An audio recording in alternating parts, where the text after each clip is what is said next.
Hello बच्चों, welcome in our channel camp झक्कास।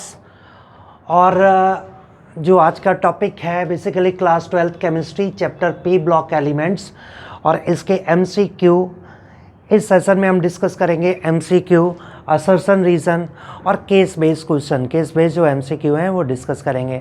हमारे साथ इसी बैच में, इस बैच का नाम है गदर बैच, और इसी बैच में फिजिक्स डील कर रहे हैं the very ultimate sir Saurabh sir, और मैथमेटिक्स डील कर रहे हैं that is Ashish sir.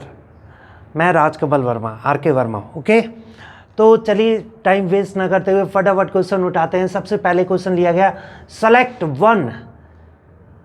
The one is not tetrahedral shape. Tetrahedral shape जो टेट्राहेड्रल शेप में नहीं है, तो बेस्ट ये फटाफट चेक कर लेते हैं कि हमारे पास में क्वेश्चन नंबर 1 का ये सॉल्यूशन पोर्शन है, सॉल्यूशन, और क्वेश्चन नंबर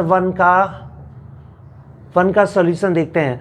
यहाँ पर देखो टेट्राहेड्रल शेप में कौन नहीं है, SO4-2 के बारे में बात करते हैं। तो ये क्या होता है, SO4 basically that is it is O minus और O माइनस। हाइब्रिडाइजेशन होता है sp3 और इसका शेप होता है टेट्राहेड्रल। कैसा शेप होता है बेटा, टेट्राहेड्रल। ठीक है, दूसरा बात करें बी के बारे में, NH4 प्लस NH H और H, sp3 हाइब्रिडाइजेशन होता है, और ऊपर ओवरऑल इस पर हम क्या लगा दें, प्लस चार्ज लगा दें। ठीक है, तो sp3 हाइब्रिडाइजेशन, इसका भी शेप कैसा होता है, टेट्राहेड्रल होता है। SF4 में सल्फर के पास में, देखो बेटा सल्फर के पास में सल्फर के पास में एक लोन पेयर होता है F और F और एक लोन पेयर, और ये जो हाइब्रिडाइजेशन होता है sp3d, और sp3d इसका जो शेप बनता है बेटा दैट इज सीसॉ। कैसा बनता है, सीसॉ। तो अब ये वाला नहीं है, मतलब आंसर ये हो जाएगा आपका सी ऑप्शन। ये शेप कैसा होता है, सीसॉ शेप होता है, इसीलिए इसका आंसर क्या रहेगा, सी ऑप्शन। SiCl4, जैसे CCl4 होता है वैसे ही SiCl4 का भी शेप टेट्राहेड्रल होता है। तो हम आंसर क्या लेंगे, इसका आंसर हो जाएगा सी। अब आता है क्वेश्चन नंबर 2। क्वेश्चन नंबर 2 दिया गया, the acidic hydride of nitrogen. तो ये है N2H4 hydrogen, NH2NH2।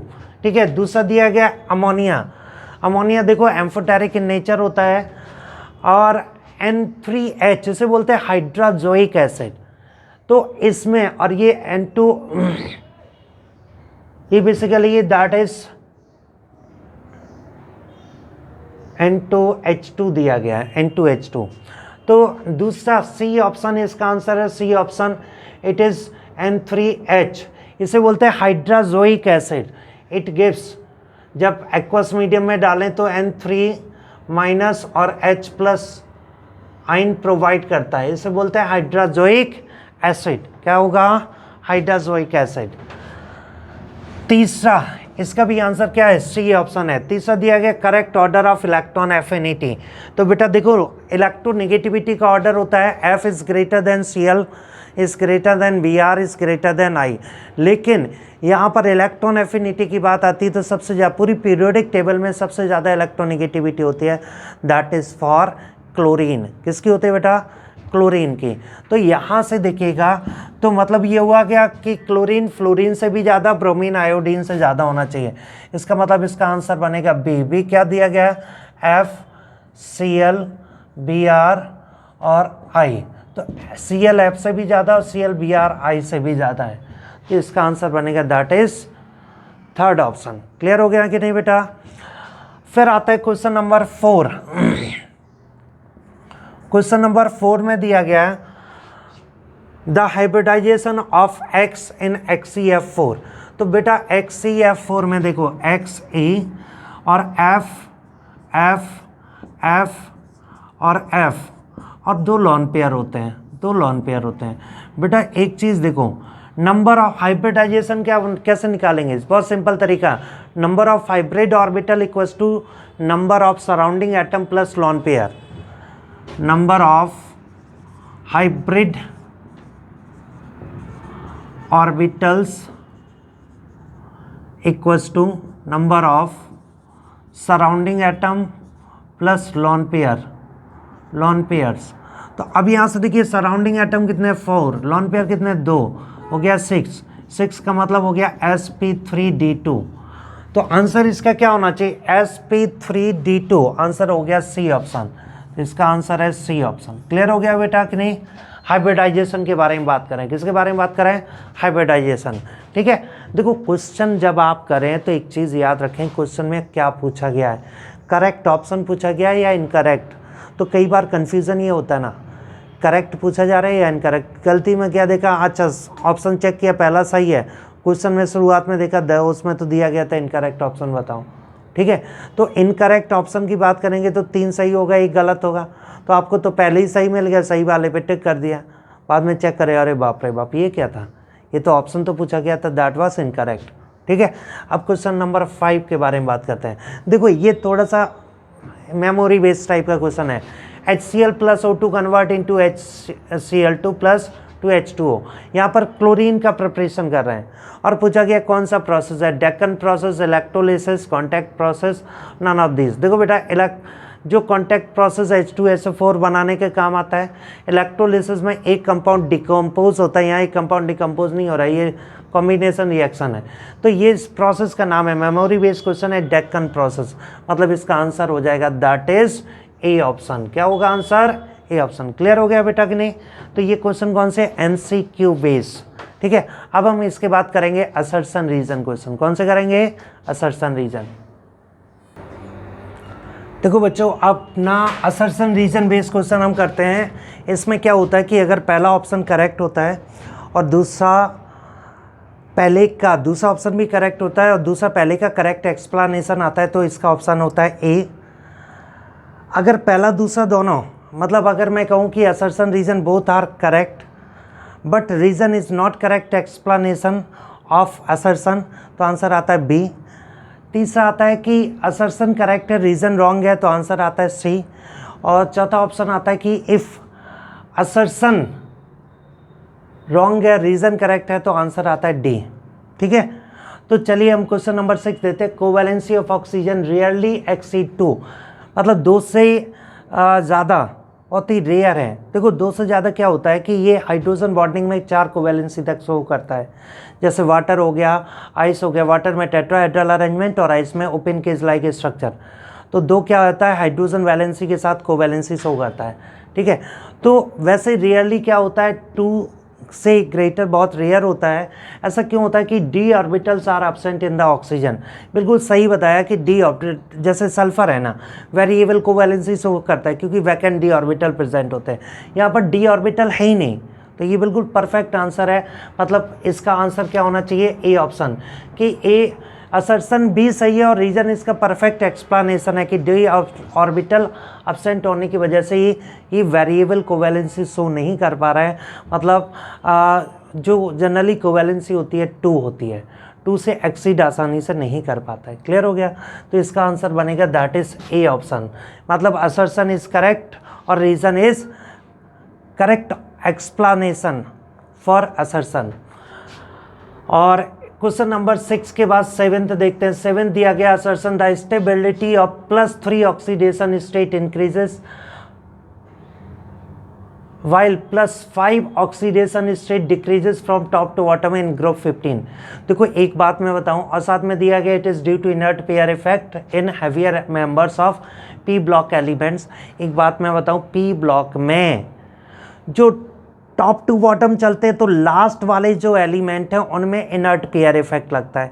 Inert pair effect का मतलब होता है कि बहुत ही ज़्यादा पुअर सील्डिंग इफेक्ट के चलते एस में जो इलेक्ट्रॉन हैं वो आसानी से रिमूव नहीं हो पाते, इनर्ट की तरह बिहेव करते हैं। तो इस इफेक्ट को बोलते हैं इनर्ट पेयर इफेक्ट, जिसकी वजह से जो लोअर ऑक्सीडेशन स्टेट होता है वो ज़्यादा स्टेबल होता है relative to higher oxidation state. तो यहाँ से यही बोला गया the stability of +3 oxidation state, +3 oxidation state increases while +5 oxidation state decreases from top to bottom in the group 15. सही, it is due to inert pair effect in heavier member of p block element. मतलब इसका भी answer A option सही है, क्योंकि reason assertion का correct explanation है. Both are correct and reason is correct explanation for assertion. Okay बच्चे, तो ये क्या है, असर्शन रीजन बेस्ड क्वेश्चन थे. अब हम करेंगे पैसेज बेस्ड, मतलब case study based MCQ. Okay, तो बच्चों अब जो क्वेश्चन करते हैं केस बेस्ड एमसीक्यू करते हैं, और इसमें एक क्वेश्चन जो लिया है, देखिए क्या होगा, क्वेश्चन छोटा भी हो सकता है, जिसमें बस क्वेश्चन कई सारे डेवलप किए जा सकते हैं. जैसे एक हमने कहा इन परऑक्सो सल्फ्यूरिक एसिड, क्वेश्चन लिया परऑक्सो सल्फ्यूरिक एसिड एज पर गिवन स्ट्रक्चर, और 3 क्वेश्चन पूछे गए हैं. एक बोला गया the hybridisation of sulphur is, मतलब जो सल्फर एटम है इनका हाइब्रिडाइजेशन क्या होगा. तो बेटा अगर इस स्ट्रक्चर को देखें, क्वेश्चन नंबर 8 के बारे में इसके सॉल्यूशन हम लोग डिस्कस करें. सल्फर कितने सराउंडिंग एटम या ग्रुप से जुड़ा हुआ है, 4 सराउंडिंग एटम या ग्रुप से जुड़ा हुआ है, और नंबर ऑफ लॉन पेयर कितना है इस टाइम पर 0. तो number of hybrid orbital equals to surrounding atom plus lone pair. तो सराउंडिंग एटम कितना हो गया, एक ऑक्सीजन, ये ऑक्सीजन और ये ऑक्सीजन, तो 4 तो सराउंडिंग एटम, लॉन पेयर कितना हो गया 0. तो इस कंडीशन में इसका हाइब्रिडाइजेशन बनेगा, दैट इज 4, मतलब sp3. क्या होगा, sp3. तो इसका आंसर हाइब्रिडाइजेशन पूछा गया है, हाइब्रिडाइजेशन नहीं, ऑक्सीडेशन स्टेट क्वेश्चन में पूछा गया है. Oxidation state of sulphur is क्या होगा. तो देखो ऑक्सीडेशन स्टेट दिया गया है, यहाँ पर सल्फर का ऑक्सीडेशन स्टेट निकालेंगे, तो सल्फर स्ट्रक्चर बेस पर अगर आप ऑक्सीडेशन स्टेट कैलकुलेट करेंगे, तो स्ट्रक्चर बेस पर देखो हाइब्रिडाइजेशन वाला भी क्वेश्चन सॉल्व हो गया, वो मिस प्रिंटिंग हो गया था. तो बेटा ऑक्सीडेशन स्टेट में क्या हो जाएगा, जैसे हमने एक स्ट्रक्चर बना ही देते हैं जो आपको हेल्प करेगा. O it is OH, it is OO, और सल्फर O और OH. ठीक है, अब यहाँ से देखिए स्ट्रक्चर बेस पे एनालिसिस करते हैं. ऑक्सीजन की वजह से सल्फर पर +2, और इस सल्फर की वजह से इस पर -2. ठीक है, सेम प्रोसेस ये है, इस ऑक्सीजन की वजह से सल्फर पर +2, क्योंकि डबल बॉन्ड से जुड़ा हुआ है. क्या होता है इसका रूल होता है कि जो मोर इलेक्ट्रोनेगेटिव होता है उसकी वजह से दूसरे लेस इलेक्ट्रोनेगेटिव पर एक सिंगल बॉन्ड की वजह से +1 चार्ज आता है, डबल बॉन्ड की वजह से +2 चार्ज आता है. तो ऑक्सीजन की वजह से सल्फर पर डबल बॉन्ड की वजह से +2 आएगा, उल्टा क्या होगा, इस पर -2 आएगा, यानी कि लेस इलेक्ट्रोनेगेटिव की वजह से मोर इलेक्ट्रोनेगेटिव पर माइनस चार्ज आता है. ठीक है, तो यहाँ से देखिए इस ऑक्सीजन की वजह से सल्फर पर दैट इज +1 और ये -1, इसकी वजह से इस पर +1 और ये क्या हो जाएगा -1. ठीक है, अब सब में ही बना ही लेते हैं. देखो इसमें इस ऑक्सीजन की वजह से इस पर 0, इसकी वजह से इस पर 0, और सेम पैटर्न क्या हो जाएगा, इस सल्फर की वजह से इस पर -1. ठीक है, बाकी सब कुछ एज इट इज आ जाएगा. तो आप ऑक्सीडेशन स्टेट निकालें, तो सल्फर का ऑक्सीडेशन स्टेट +2 +2 +1 +1, यानी कि +6 आ रहा है. तो आंसर कौन सा होना चाहिए, सी ऑप्शन. तो सल्फर का ऑक्सीडेशन स्टेट +6, तो आंसर हो जाएगा सी ऑप्शन. क्वेश्चन नंबर कौन सा था, दैट इज 8. क्वेश्चन नंबर 9 देखिए बच्चे, oxygen atom are present in oxidation state. चलिए पॉइंट सॉल्व किया इसी के बेस पर. ये देखो इस ऑक्सीजन पर -1 आ रहा है, हाइड्रोजन की वजह से ऑक्सीजन पर दैट इज -1, इसकी वजह से इस पर +1. ठीक है, तो देखो ऑक्सीजन वाले ऑक्सीडेशन स्टेट क्या है, -1 -1 -2 और -1. जितने भी परऑक्सी लिंकेज होते हैं, ये परऑक्सी लिंकेज है, उसकी वजह से परऑक्सी लिंकेज पर ऑक्सीजन पर क्या आ रहा है, -1 ऑक्सीडेशन स्टेट, और नॉर्मल में क्या आ रहा है, -2. तो 2 ऑक्सीडेशन स्टेट वेरी करेगा, एक -2 और -1. तो इसका मतलब ये हो गया इस क्वेश्चन नंबर 9 में इसका आंसर. तो देखो पहले जो किया था 8 का सी था, क्वेश्चन नंबर 9 में देखो आंसर क्या होना चाहिए, बी. में ऑप्शन क्या हो रहा है, दैट इज -2 -1। ऑक्सीजन की 2 ऑक्सीडेशन स्टेट होंगी, दैट इज -2 और -1। -2 ये OH OH ऑक्सीजन ऑक्सीजन ये सब -2 वाले हैं और परऑक्सी लिंकेज वाले -1 है। ठीक है, अब क्वेश्चन नंबर 10 के बारे में बात करते हैं। How many peroxy linkages are present, linkage or linkages are present in this acid.